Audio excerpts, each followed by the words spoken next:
What is going on, guys? Sumi here with ThoughtCast, and today I'm going to tell you why you love toxic relationships.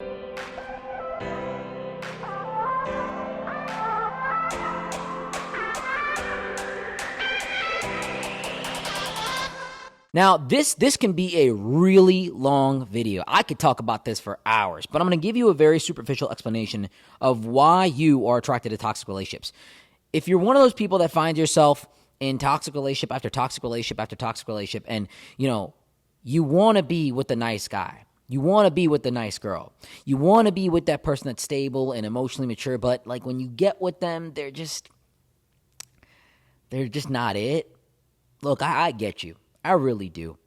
And you'd be surprised at how many people feel like this. Like, you're not the only one, okay? We are not meant to be attracted to healthy, stable people in today's generation. I am telling you this right now. You've heard it here from me. I'll say it again. You are not meant to be attracted to the nice guy or the nice girl. You're actually meant to be attracted on a biological level to the toxicity. And there's a lot of factors that go into this. I mean, I could talk about this once again for hours, but I'm going to give you the breakdown. Number one, I want you to think about human beings as a primitive creature, because we are. We're prehistoric animals that live in medieval infrastructure that have futuristic technology at the tip of our fingertips. And, it's bound to fail. It is, but we have to make do with what we have, and the people that win are the ones that understand how social conditioning and biological conditioning play together. So, in a biological, primitive, prehistoric manner, you are attracted, you're a hunter-gatherer species, right? You are attracted to people that are in close proximity to you, first and foremost. Second, you're attracted to people that have these dominant, aggressive traits. Women more so dominant, aggressive. Men more so submissive and following and, more so servitude-based. In a primitive and prehistoric mindset, men are the stronger species. Men are stronger, faster, taller, more aggressive, more dominant, and men are the ones that provide more offense and more defense, straight up. Women are essential, though, for taking care of things and providing the infrastructure and the framework to allow the family to exist. Men need women. Men have one big handicap that we all understand. We need women. We love women. There's no man out there in the world that's like, I don't need a woman. But there's a lot of women in the world that will say, I don't need a man. I don't need no man to take care of me. Men will never say that. No guy will ever say that. No guy in his right mind is going to say, I don't need girls in my life. I could just be by myself. No. Every girl wants a guy at every stage of his life. A married man that's 60 years old wants a girl that's 21 years old, to hook up with them. He would be lying if he didn't. He would be lying. The difference is he values his marriage, his wife, his partnership way more than throwing it away for some 21-year-old girl that wants to hook up with him. I'm just keeping it real with you, right? He values that way more. And so he's not going to throw that away. And so when I'm in a married relationship, I would be lying to say, oh, I didn't find this girl attractive, but I value my wife, my partnership, my children, my monogamous relationship a lot more, and I'm never going to throw that away. That's the difference right there. That's maturity. Understanding what you have and respecting it and being grateful for it. Ladies, some of you might be like, well, what's the point if he doesn't see that I'm the only woman in the world? Well, he's not. That's just how men are wired. No healthy man is ever going to look at you and say, you are by far objectively the most attractive woman in the world. Because the fact is you're not. He may have that love for you because of the organic chemistry that he's built out with you, but he's not going to say that in a clear, logical mind. There's emotion tied in with that statement, and that's okay. That's okay, and that's what love is for, and that's why we build those organic partnerships. But I want to flip back here, right?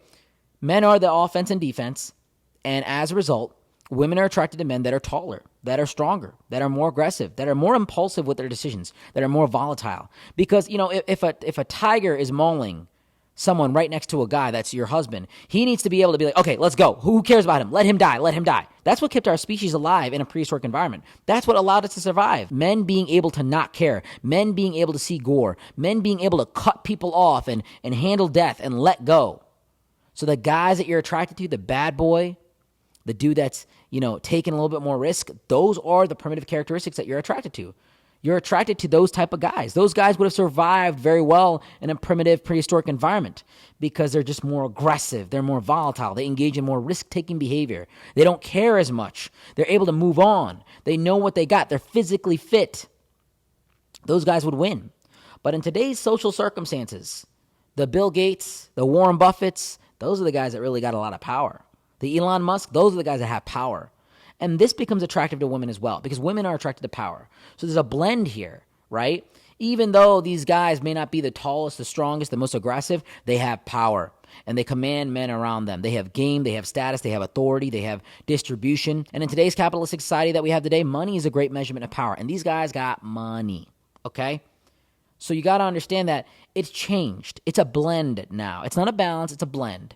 The guy that you want is still tall, strong, uncaring, volatile, aggressive, but he is also financially stable. He's got a lot of stuff going on for him. Business savvy, smart, intelligent, moving people and pieces together. He has power. There's a lot of factors that make the quality guy today. And for women, we want women that are innocent, nurturing, caring, empathetic.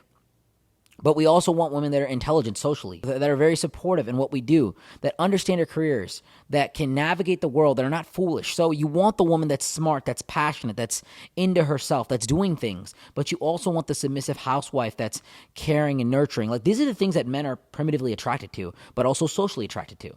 Because a woman back in the day, for a man to want her, she needs to be away from men. There's no such thing as DNA testing or finding out if this child is yours. The way that you know the child is yours is if your woman is not around a lot of men.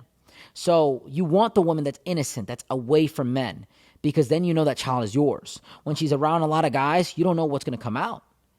And that's why men value women that are less promiscuous. It's biologically wired in us. It's biologically something that's ingrained. But you also want a woman that can navigate social media, that is very intelligent, that knows how to handle conversations with other men, and that knows how to bring value to you. Like, these are the things that are opposite in a sense of what we are biologically attracted to. So it's a blend. But the reason that you're attracted to toxic relationships is because you want the scarcity. You don't really fall for the abundance anymore. You want people that are scarce, because we're in a generation where we're on social media and we have so many options. And so we have option after option after option. And when one option becomes scarce or more rare, we value it more. It's just supply and demand. When someone is scarce with their time, in a sense, not replying, leaving you on red here and there, not giving you commitment all over the place, they're attractive, they're sexy, they're fit, they're submissive, they're kind, they're dominant, they're aggressive, they're all these traits, right? They're going to be very attractive to you. But that is the recipe for a toxic relationship. And so that's why a lot of you are attracted to toxicity, because you're attracted to your prehistoric vestigial traits. You're emotionally immature. And what you have to do is redefine what you're attracted to as you get older. After breakups and trauma and bad experiences with the prehistoric attraction, you typically go for more socially acceptable traits. Calm, nurturing, smart, really focused on their career. Those type of people, right? And it's something that you learn to redefine, because you're like, I'm done chasing people that I think that I'm attractive. Some of you are still attracted to toxicity because you haven't really hit rock bottom. There's a rock bottom under the rock bottom that you're in that really is going to promote that change in your life. So some of you just have to go through a couple more heartbreaks to really understand that the toxicity is not going to work out. Toxicity never lasts. It never makes you happy. It'll never work out. It'll make you feel good in moments and make you feel really high for like a second, but that high goes away. So I hope this makes sense, guys. I could talk about this for hours, and I probably will make a longer video on this, but for right now, understand this is the superficial nature of why you're attracted to toxicity, because you're emotionally immature in your relationships. You probably have to go through a little bit more trauma to understand that you can't chase this anymore, and that trauma is what rewires your mind to redefine what you're attracted to. And I want to give a big shout out to K&D here for allowing us to film this podcast in this beautiful penthouse apartment. Thank you for them for allowing us to bring this podcast towards you. And if you're ever in the Cleveland area and you need an apartment, definitely check them out. They got all the best deals. And I can definitely put you in touch with some people that can get you some discounted rates. That being said, guys, all my links are in the description down below. Until next time, Sumi out.